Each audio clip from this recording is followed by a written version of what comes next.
नमस्कार सम्पूर्ण साथीहरूलाई। आज म यहाँहरूलाई मोबाइलको क्यामेरालाई कसरी वेबक्यामको रूपमा प्रयोग गर्न सकिन्छ त भन्ने विषयमा भिडियो सामग्री बनाइरहेको छु। यदि यहाँहरूको डेस्कटप कम्प्युटरमा क्यामेरा छैन भने अथवा ल्यापटपमा राम्रो क्यामेरा छैन भने आफ्नो एन्ड्रोइड फोनको क्यामेरालाई वेबक्यामको रूपमा प्रयोग गर्न कसरी सकिन्छ त भन्ने विषय यहाँहरूलाई पोस्ट गर्दै गइरहेको छु। यसको प्रयोगले यहाँहरूले जुम एप्स तथा मेसेन्जर जस्तै अन्य कुनै पनि एप्लिकेसनमा आफ्नो भिडियो कल क्वालिटीयुक्त तरिकाले प्रयोग गर्न सक्नुहुन्छ। आउनुहोस् यसको प्रयोग कसरी गर्ने त मोबाइललाई वेबक्यामको रूपमा प्रयोग गरौँ।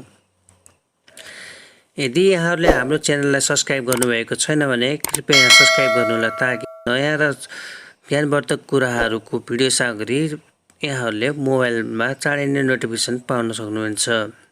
साथीहरू, अब तपाईहरु आफ्नो पीसी अथवा ल्यापटपमा जानु होला अनि त्यसमा गइसकेपछि मैले यहाँ अब क्रोम ब्राउजर खोल्दै छु। क्रोम ब्राउजर खोलिसकेपछि माथि सर्च बारमा गएर हुन्छ अथवा त सर्च गुगल टाइपमा गएर तपाईले के टाइप गर्न सक्नुहुन्छ भने iVCam भन्नु होला। iVCam भनेपछि यस्तो इन्टरफेस आउँछ। यहाँ सुरुमा हेर्नु होला iVCam use mobile phone as a PC webcam भनी छ।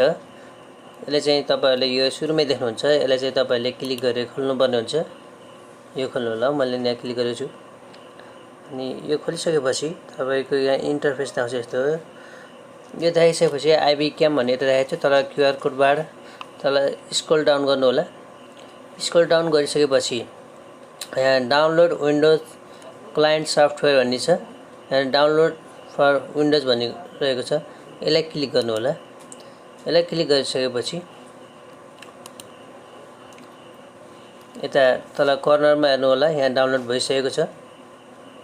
यो डाउनलोड भइसकेपछि चाहिँ हामी यहाँ खोल्न गइरहेको छौं। सो फोल्डरमा गएर मैले पटक डाउनलोड गरेको थिएँ। अब यहाँ यसलाई तपाईले डाइरेक्ट इन्स्टल गर्नु चाहिँ डबल टिक गरेर मैले अनि त्यसै do you want to allow this app to make change to your device भनेको छ। यसमा चाहिँ सो मोर डिटेल्स मुनि चाहिँ यसमा यस अनि नो अप्सन छ। हामीले यसलाई यस गर्नुपर्ने हुन्छ। अनि यस गरिसकेपछि हामीले यहाँ ल्याङ्ग्वेज सिलेक्ट गर्न सक्नुहुन्छ। यहाँ मैले इंग्लिश ल्याङ्ग्वेजलाई नै ओके गरिदिए। त्यसपछि यहाँ नि यो फेरि नेक्स्ट गरिदिनु होला तपाईहरुले। अनि फेरि यहाँ फेरि नेक्स्ट गरिदिनु होला। अनि यस्तो इन्टरफेस आइसकेपछि तपाईले यहाँ चाहिँ यदि टिक लागेको छैन भने क्रिएट अ सर्टकट डेस्कटप सर्टकटमा टिक लगाउनु होला। इन्स्टल माइक्रोफोन र एड स्टार्टअपमा टिक लगाएर तपाईले नेक्स्ट गर्न सक्नुहुन्छ। मैले यहाँ पनि नेक्स्ट गरिदिए। अनि त्यसपछि यहाँ यो इन्स्टलको लागि रेडी छ अनि हामीले रेडी टु इन्स्टलमा चाहिँ इन्स्टल गरिदिनु होला। अनि त्यसपछि इन्स्टल हुन्छ।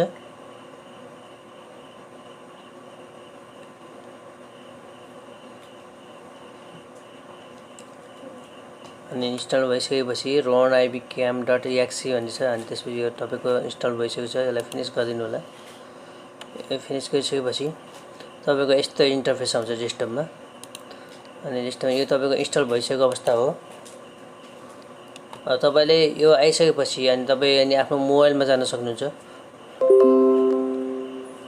पीसी को सेटिङ मिलाइसकेपछि अब हामी मोबाइलमा जाने छौं। मोबाइलमा गएर तपाईहरुले के गर्नुपर्ने हुन्छ भने पहिला सेटिङमा जानु होला। सेटिङमा गएपछि तपाईहरुले आफ्नो मोबाइलको एबाउट फोनमा जानु होला। तपाईहरुको फोनको कतिपयको तल हुन्छ भने यो चाहिँ रेडमी को फोन भएको हुनाले यसको टपमा रहेको छ एबाउट फोन भन्ने छ। एबाउट फोनमा जानु होला। एबाउट फोनमा गइसकेपछि तपाईहरुको मोबाइलको डिभाइसको बारेमा चाहिँ यहाँ डिटेल दिएको हुन्छ। यसको तल हेर्नु होला म्यु भर्जन भन्ने देख्नु होला। म्यु भर्जन र तपाईहरुको चाहिँ बिल्ड भर्जन हुने हुन्छ। बिल्ड अथवा बिल्ड नम्बर अथवा मैले म्यु भर्जनमा चाहिँ लगातार ट्याप गरिरहेको छु। ट्याप गर्ने क्रममा यहाँ डेभलपर अप्सन अन हुन्छ। त्यसको लागि चाहिँ मैले यो जाँदैछु। तपाईहरुले चाहिँ बिल्ड नम्बर छ भने त्यसमा चाहिँ लगातार ट्याप गर्नु होला। ल यो ट्याप गर्दाखेरि चाहिँ डेभलपर अप्सन चाहिँ अन हुन्छ। यो ट्याप गर्दाखेरि यहाँ तल देखिरहेको छ you are now a developer भनेर आएको छ। यसलाई हामीले ब्याक गर्छौं। ब्याक गरिसकेपछि अब यसको तल हेर्नु होला एडिसनल सेटिङमा गए म यहाँ चाहिँ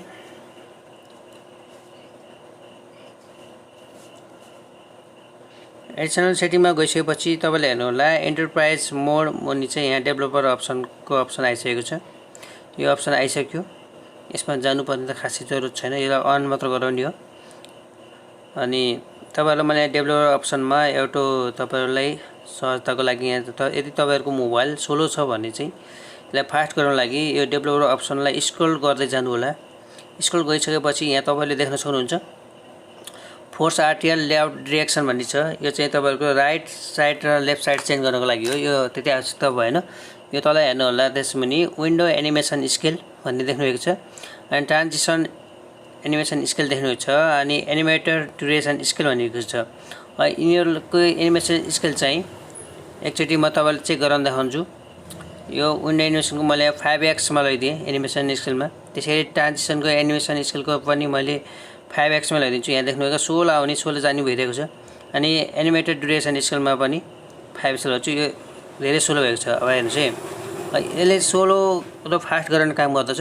त्यही भएर यसलाई चाहिँ के गर्दिनु होला तपाईले अफ गर्दिनु होला एनिमेसन फास्ट हुने गर्दछ। यसलाई अफ गर्दिनु होला।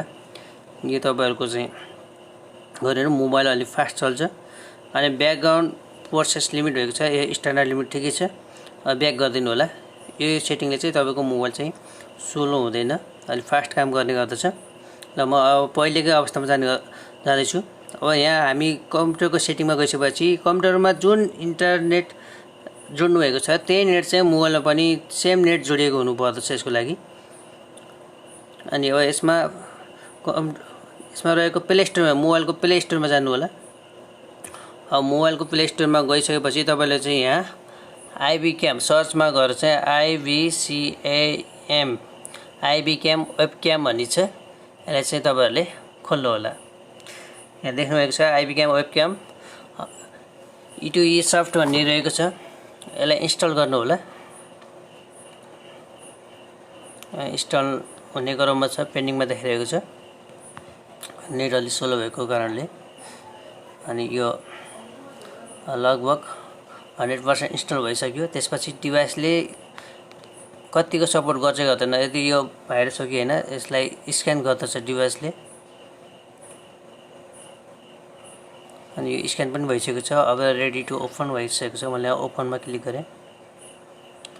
अनि ओपनमा क्लिक गरिसकेपछि यहाँ सोध्छ allow iVCam to take picture and record video भनेको छ। यसलाई अलाउ गरिदिनु होला। अनुमति परमिसन हो यो। अनि त्यसैगरी रेकर्ड अडियोको लागि पनि अलाउ गरिदिनु होला।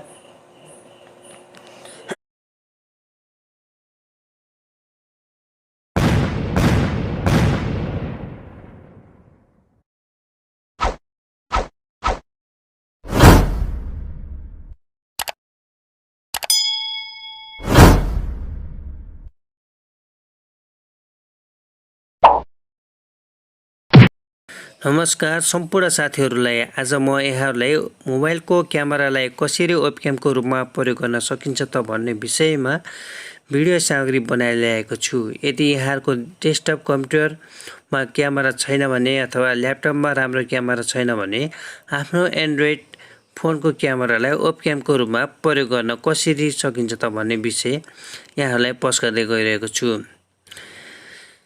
यसको प्रयोगले यहाँहरुले जुम एप्स तथा मेसेन्जर जस्तै अन्य कुनै पनि एप्लिकेसनमा आफ्नो भिडियो कल क्वालिटीयुक्त तरिकाले प्रयोग गर्न सक्नुहुन्छ। आउनुहोस् यसको प्रयोग कसरी गर्ने त मोबाइललाई वेबक्यामको रूपमा प्रयोग गरौँ। यदि यहाँहरुले हाम्रो च्यानललाई सब्स्क्राइब गर्नुभएको छैन भने कृपया यहाँ सब्स्क्राइब गर्नुहोला ताकि नयाँ र ज्ञानवर्धक कुराहरूको भिडियो सामग्री यहाँहरुले मोबाइलमा चाँडै नै नोटिफिकेसन पाउन सक्नुहुन्छ। साथीहरु अब तपाईहरु आफ्नो पीसी अथवा ल्यापटपमा जानु होला। अनि त्यसमा गइसकेपछि मैले यहाँ अब क्रोम ब्राउजर खोल्दै छु। क्रोम ब्राउजर खोलिसकेपछि माथि सर्च बारमा गएर हुन्छ अथवा त सर्च गुगल टाइपमा गएर तपाईले के टाइप गर्न सक्नुहुन्छ भने iVCam भन्नु होला। iVCam भनेपछि यस्तो इन्टरफेस आउँछ। यहाँ सुरुमा हेर्नु होला iVCam use mobile phone as a PC webcam भन्ने छ। यसले चाहिँ तपाईहरुले यो सुरुमै देख्नुहुन्छ। यसलाई चाहिँ तपाईहरुले क्लिक गरेर खोल्नु पर्ने हुन्छ। यो खोल्नु होला। मैले यहाँ क्लिक गरेको छु। अनि यो खोलिसकेपछि तपाईको यहाँ इन्टरफेस आउँछ यस्तो यो देखाइसकेपछि iVCam भन्ने त देखाएको छ तल क्यूआर कोडबाट तल स्क्रोल डाउन गर्नु होला स्क्रोल डाउन गरिसकेपछि यहाँ डाउनलोड विन्डोज क्लाइन्ट सफ्टवेयर भन्ने छ यहाँ डाउनलोड फर विन्डोज भन्ने रहेको छ यसलाई क्लिक गर्नु होला यसलाई क्लिक गरिसकेपछि यता तल कर्नरमा हेर्नु होला यहाँ डाउनलोड भइसकेको छ यो डाउनलोड भइसकेको चाहिँ हामी यहाँ खोल्न गइरहेको छौं सो फोल्डरमा गएर मैले पटक डाउनलोड गरेको थिएँ अब यहाँ यसलाई तपाईले डाइरेक्ट इन्स्टल गर्नुहुन्छ डबल टिक गरेर मैले अनि त्यसै do you want to allow this app to make change to your device भनेको छ यसमा चाहिँ सो मोर डिटेल्स मुनि चाहिँ यसमा यस अनि नो अप्सन छ हामीले यसलाई यस गर्नुपर्ने हुन्छ अनि यस गरिसकेपछि हामीले यहाँ ल्याङ्ग्वेज सिलेक्ट गर्न सक्नुहुन्छ यहाँ मैले इंग्लिश ल्याङ्ग्वेजलाई नै ओके गरिदिए त्यसपछि यहाँ यो फेरि नेक्स्ट गरिदिनु होला तपाईहरुले अनि फेरि यहाँ फेरि नेक्स्ट गरिदिनु होला अनि यस्तो इन्टरफेस आइसकेपछि तपाईले यहाँ चाहिँ यदि टिक लागेको छैन भने क्रिएट सर्टकट डेस्कटप सर्टकटमा टिक लगाउनु होला इन्स्टल माइक्रोफोन र एट स्टार्टअपमा टिक लगाएर तपाईले नेक्स्ट गर्न सक्नुहुन्छ मैले यहाँ पनि नेक्स्ट गरिदिए अनि त्यसपछि यहाँ यो इन्स्टलको लागि रेडी छ अनि हामीले रेडी टु इन्स्टलमा चाहिँ इन्स्टल गरिदिनु होला अनि त्यसपछि इन्स्टल हुन्छ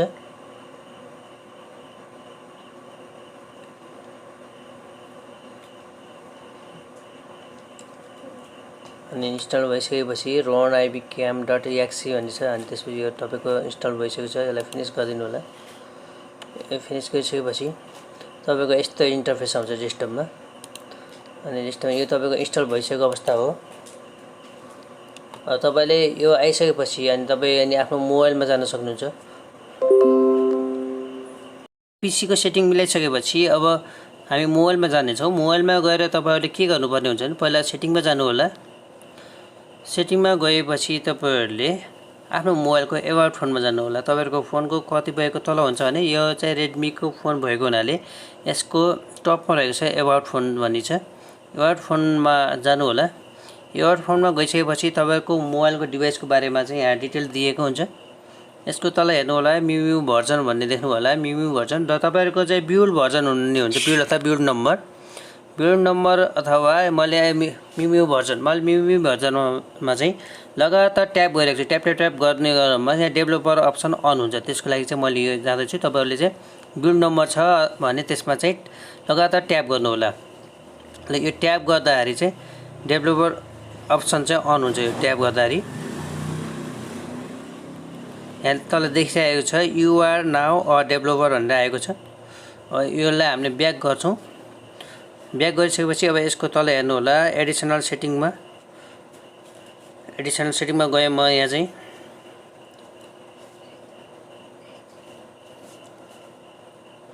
एडिसनल सेटिङमा गइसकेपछि तपाईले हेर्नु होला एन्टरप्राइज मोड मुनि चाहिँ यहाँ डेभलपर अप्सनको अप्सन आइसकेको छ यो अप्सन आइसक्यो यसमा जानुपर्ने त खासै जरुरत छैन यसलाई अन मात्र गराउने हो अनि तपाईहरुलाई मैले डेभलपर अप्सनमा एउटा तपाईहरुलाई सहजताको लागि यहाँ यदि तपाईहरुको मोबाइल स्लो छ भने चाहिँ यसलाई फास्ट गराउनको लागि यो डेभलपर अप्सनलाई स्क्रोल गर्दै जानु होला स्क्रोल गरिसकेपछि यहाँ तपाईले देख्न सक्नुहुन्छ फोर्स आरटीएल लेआउट डाइरेक्सन भन्ने छ यो चाहिँ तपाईहरुको राइट साइड र लेफ्ट साइड चेन्ज गर्नको लागि हो यो त्यति आवश्यकता भएन यो तल हेर्नु होला त्यसमुनि विन्डो एनिमेसन स्केल भन्ने देख्नुभएको छ अनि ट्रान्जिसन एनिमेसन स्केल देख्नुभएको छ अनि एनिमेटर ड्युरेसन स्केल भनेको छ यिनीहरुको एनिमेसन स्केल चाहिँ एकचोटी म तपाईलाई चेक गराउन देखाउँछु यो विन्डो एनिमेसनको मैले 5x मा लैदिए एनिमेसन स्केलमा त्यसैगरी ट्रान्जिसनको एनिमेसन स्केलको पनि मैले 5x मा लैदिन्छु यहाँ देख्नुभएको 16 आउने 16 जाने भइरहेको छ अनि एनिमेटेड ड्युरेसन स्केलमा पनि 5x लैछु यो धेरै स्लो भएको छ अब हेर्नुस् है यसले स्लो र फास्ट गराउने काम गर्दछ त्यही भएर यसलाई चाहिँ के गर्दिनु होला तपाईले अफ गर्दिनु होला एनिमेसन फास्ट हुने गर्दछ यसलाई अफ गरिदिनु होला यो तपाईहरुको चाहिँ गरेर मोबाइल अलि फास्ट चल्छ अनि ब्याकग्राउन्ड प्रोसेस लिमिट भएको छ यो स्ट्यान्डर्ड लिमिट ठिकै छ ब्याक गरिदिनु होला यो सेटिङले चाहिँ तपाईको मोबाइल चाहिँ स्लो हुँदैन अलि फास्ट काम गर्ने गर्दछ ल म अब पहिलेकै अवस्थामा जाँदै छु अब यहाँ हामी कम्प्युटरको सेटिङमा गइसकेपछि कम्प्युटरमा जुन इन्टरनेट जोड्नु भएको छ त्यही नेट चाहिँ मोबाइलमा पनि सेम नेट जोडिएको हुनुपर्दछ यसको लागि। अनि अब यसमा रहेको प्ले स्टोरमा मोबाइलको प्ले स्टोरमा जानु होला। अब मोबाइलको प्ले स्टोरमा गइसकेपछि तपाईले चाहिँ यहाँ iVCam सर्चमा गएर चाहिँ iVCam वेबक्याम भन्ने छ, यसलाई चाहिँ तपाईहरुले खोल्नु होला। यहाँ देख्नु भएको छ iVCam वेबक्याम E2E सफ्ट भन्ने रहेको छ, यसलाई इन्स्टल गर्नु होला। इन्स्टल हुने क्रममा छ, पेन्डिङमा देखाइरहेको छ नेट अलि स्लो भएको कारणले। अनि यो लगभग 100% इन्स्टल भइसक्यो। त्यसपछि डिभाइसले कतिको सपोर्ट गर्छ गर्दैन, यदि यो भाइरस हो कि हैन यसलाई स्क्यान गर्दछ डिभाइसले। अनि यो स्क्यान पनि भइसकेको छ। अब रेडी टु ओपन भइसकेको छ। मैले ओपनमा क्लिक गरे अनि ओपनमा क्लिक गरिसकेपछि यहाँ सोध्छ यी allow iVCam to take picture and record video भनेको छ, यसलाई अलाउ गरिदिनु होला। अनुमति वा परमिसन हो यो। अनि त्यसैगरी रेकर्ड अडियोको लागि पनि अलाउ गरिदिनु होला।